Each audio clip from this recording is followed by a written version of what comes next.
Hello students, तर आज आपण बघणार आहोत 11वा प्रॅक्टिकल मॅथ सब्जेक्टचं जे आहे develop a simple calculator which use grid layout and GUI concept. म्हणजे आपल्याला ह्या प्रॅक्टिकलमध्ये एक कॅल्क्युलेटरचं डिझाईन करायचं आहे युझिंग ग्रिड लेआउट. तर चला बघूया. फक्त आपल्याला फ्रंट एंडचा पार्ट आहे, याचा बॅक एंडचा काही पार्ट नाही आहे. तर मेन्शन नाही केले की तुम्हाला कॅल्क्युलेटरचं वर्किंग कॅल्क्युलेटर आपल्याला पाहिजे आहे, फक्त आपल्याला त्याचं लेआउट डिझाईन करायचं आहे. चला बघूया. तर मी ना इथे एक रिलेटिव्ह लेआउट घेतला आहे. त्याच्यामध्ये आपला काय करूया, आपण प्रोग्राम राईट करून घेऊया. ठीक आहे.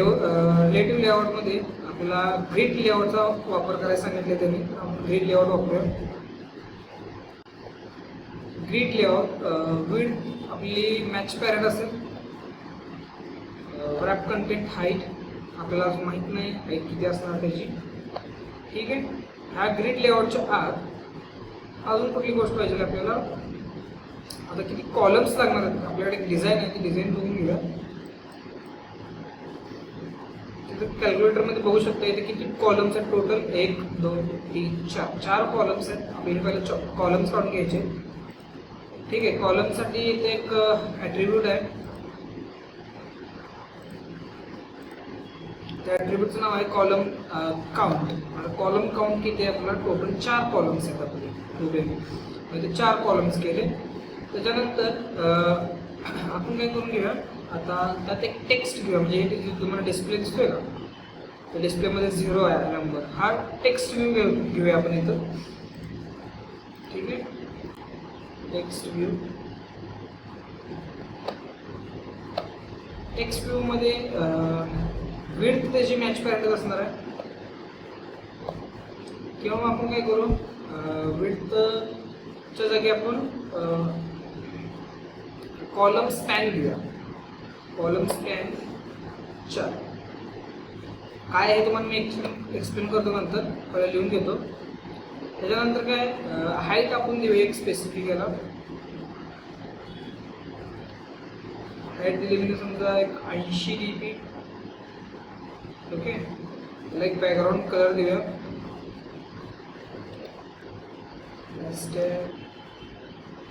विड्थ पण काय करूया आपण इथं मॅच पॅरेंट घेऊया. ठीक आहे. विड्थ मी मॅच पॅरेंट घेतलं. त्याला कलर एक बाय डिफॉल्ट हा कलर कोड माझा चुकला की मी कलर कोड वेगळा टाकतो. ठीक आहे. ठीक आहे. आता तो कलर तर मॅच झाला, पण इथं पूर्ण ते साईड कॉर्नर सगळे अटॅच झालेत. आपल्याला आता स्पेस पाहिजे आहे, त्यासाठी आपण पॅडिंग घेऊया. याला पॅरेंटला 10 dp घेतो. ठीक आहे. साईडने याचा स्पेस पडला. ठीक आहे. आपला डिस्प्ले तयार आहे. ह्या डिस्प्लेमध्ये ते 0 दाखवलं. हे 0 पण आपण टेक्स्ट घेऊ शकतो. इथं ॲड करतो टेक्स्ट 0. बघा ह्या कॉर्नरला आलाय 0. दिसतंय का. आपल्याला ह्या साईडला पाहिजे, राईट साईडला सेंटरला. ठीक आहे. मग राईट साईडला सेंटरला आणण्यासाठी एक कमांड आहे ग्रॅव्हिटी. पण त्याच्या आधी काय करूया आपण, हे जे 0 आहे स्मॉलमध्ये त्याची साईज जर वाढवून घेऊया. टेक्स्ट साईज 30 dp घेऊया किंवा SP लिहिला तरी चालेल. 30 SP.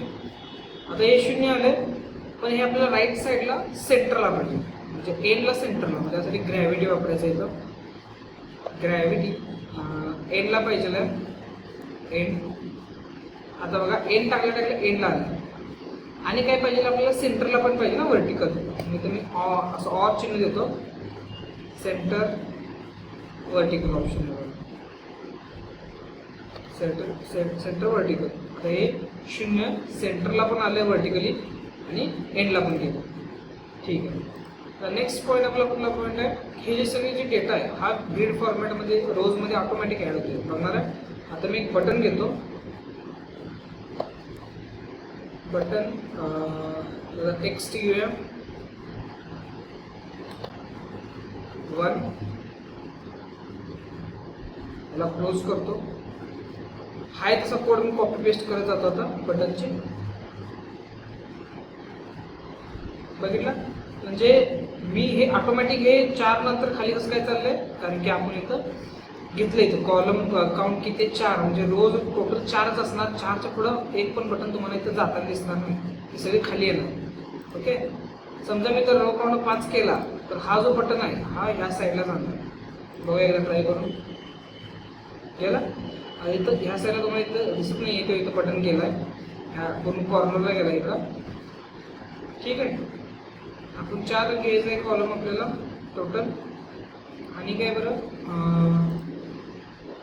पॅडिंग दिवस ह्या बटनमध्ये डिझाईन जसा थोडासा पार्ट त्याचा डिझाईनचा राहतोय. का आपण काय करूया सगळ्यांना आपल्याला एकच गोष्ट द्यायला लागणार. समजा मला इथं पॅडिंग दिलं 10 DP, त्याच्यानंतर विड्थ दिली 70 DP. ओके. हाईट पण ती जास्त दिली ना, हाईट दिली 70 DP. विड्थ द्यायला नको, आपण फक्त हाईट दिलं. आता ही जी एक स्टाईल दिली मी, समजा मी बॅकग्राऊंड कलर पण दिला, बॅकग्राऊंड टिंट येणार इथं बटन आहे म्हटल्यावर ब्लॅक दिलं. ठीक आहे. आता हीच सगळ्यांना मला अप्लाय करायसाठी मग सगळ्यांना हा कोड द्यावा लागणार. मला सहीकडे हाच कॉपी पेस्ट करावा लागणार. त्यासाठी एक ऑप्शन आहे, तुम्हाला जर इथं गेला फाईल एक्सप्लोरमध्ये तुमच्या गेला तर इथं व्हॅल्यूज नावाचा एक फोल्डर आहे. म्हणजे रिसोर्सेस फोल्डरच्या आत एक व्हॅल्यू नावाचं फोल्डर आहे. त्यात एक फाईल असेल तुमची किंवा नसेल तर तिथं बनवून घ्या. style.xml बनवायचं तुम्हाला काय करायला लागणार, तर पहिला व्हॅल्यूवर क्लिक करायचं आहे, राईट क्लिक करायचं आहे, न्यूमध्ये जायचं आहे आणि एक व्हॅल्यू रिसोर्स फाईलवर क्लिक करायचं आहे. त्यानंतर त्याचं फाईलचं नाव देऊन ओकेवर क्लिक करायचं. आता मी तर काय केलं, फाईलचं नाव दिले style.xml. स्टाईल्स.xml 2 फाईल माझ्याकडे, कुठली पण एक वापरू शकतो. आता मी स्टाईल्स.xml ओपन करतो. आता प्री डिफाईन कोड लिहिला आहे आधीपासूनच. काय दिलं आहे बघा, ते स्टाईलला नाव दिलं, म्हणजे एका प्रकारे हे आयडीचं काम करतं. स्टाईलला नाव दिले बटन स्टाईल. त्यानंतर ते जातं इथं बघा आयटम 1, आयटम 2, आयटम 3 अशी कुठला आयटम्स घेतल्यात, नुसता आयटमचा टॅग घेतला आहे, पण आपलं प्रॉपर्टी ह्यात लिहिलं आहे बघा. जे आपण प्रॉपर्टी इथं लिहितोय, जसं की आता मी इथं लिहिले पॅडिंग 10 DP, तर मी इथं लिहिणार ती प्रॉपर्टी पॅडिंग आणि इथं लिहिणार 10 DP. आता आपण काय करूया, ही सगळं जी गोष्टी आहेत ना, आपल्याला काय लागणार आहे, पॅडिंग लागणार आहे. अँड्रॉइड पॅडिंग हा कॉपी करतो पार्ट आणि हा सगळं घालवतो. आता इथं आपण नवीन बनवूया. आयडी तेच ठेवूया, नाही तर तुम्ही दुसरे पण टाकू शकता. इथं काय पण टाकलं तर चालेल, त्या नावानं तुम्हाला तिकडे ॲक्सेस करायचं आहे. इथे एक आयटम देतो, पॅडिंग पाहिजे आपल्याला. किती 10 DP घेतले ना आपण, पॅडिंग 10 DP. त्याच्यानंतर काय लागणार आहे आपल्याला, हाईट किती घेतली आपण 70 DP.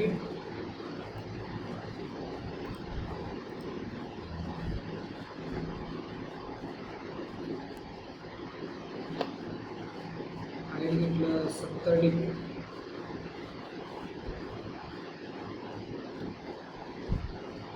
त्यानंतर बॅकग्राऊंड कलर घेतला याचा ब्लॅक.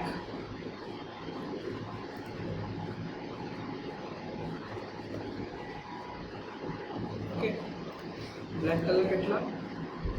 ठीक आहे. त्यानंतर काय आता कुठली गोष्ट राहिली का, ठीक आहे. टेक्स्ट तर आपला सगळ्यांचा वेगवेगळा असणार आहे. आता हा सगळ्यांना द्यायसाठी मी काय करणार, आता हा पूर्ण सगळा डेटा स्टोअर आहे माझा स्टाईलमध्ये, सगळं CSS मी स्टोअर करून ठेवलं, त्याचा डिझाईन सगळं स्टोअर करून ठेवलं आहे. हाच डिझाईन मला सगळ्या बटनाला, म्हणजे ह्या सगळ्या बटनाला वापरायचा आहे.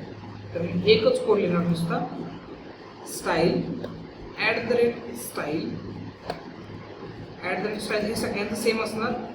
त्याच्यानंतर त्या स्टाईलचं नाव आपण आता ह्या स्टाईलचं मी काय नाव दिले, BTN स्टाईल. तुम्ही BTN स्टाईल केलं, ऑटोमॅटिक त्याला ती डिझाईन लागली बघा. सेम मी काय करणार, नुसतं सगळ्यांना हाच कोड देणार, सगळ्यांचा तोच. ठीक आहे. आपल्याला कलर त्यांनी काय वेगळा दिला आहे, पण आपण वेगळा कलर घेतला, ब्लॅक कलर बरोबर मॅच होत नाही आहे. तुम्ही तुमच्या आवडीचा कलर तुम्ही इथं वापरू शकता. ओके. मी काय करतो आता इथं कलर चेंज करून घेतो, कलर जरा चांगला घेतो, म्हणजे दिसायला अट्रॅक्टिव्ह दिसणार.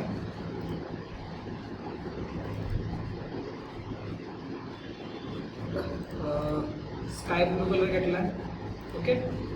तर आता फक्त काय करायचं, ह्याला डिझाईन ह्यात पण आपल्याला काय करायला लागणार आहे, इथं साईडला सगळ्यांच्या पॅडिंग पाहिजे आपल्याला. पॅडिंग आपण ॲड केली का इथं. ठीक आहे. तर असं पॅडिंग वाढवून घेऊया 20 DP करून.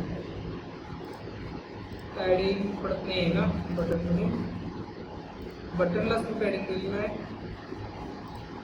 तर आपण काय करू, मार्जिन देऊन टाकू. सॉरी, पॅडिंगच्या जागी आपल्याला मार्जिन द्यायचं होतं. मार्जिन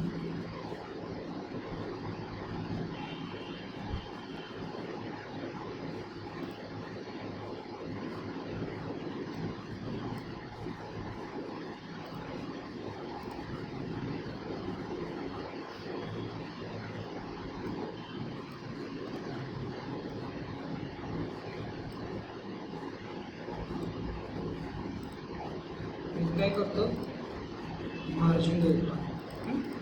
20 DP ले होईल माझ्यामध्ये, जास्त झालं. आपण काय करूया, 10 DP करून घेऊया. 10 DP पण जास्त होते.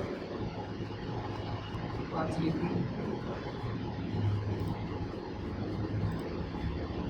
ठीक आहे. 5 DP बरोबर दिसते, प्रॉपर डिझाईन दिसायला भारी दिसते.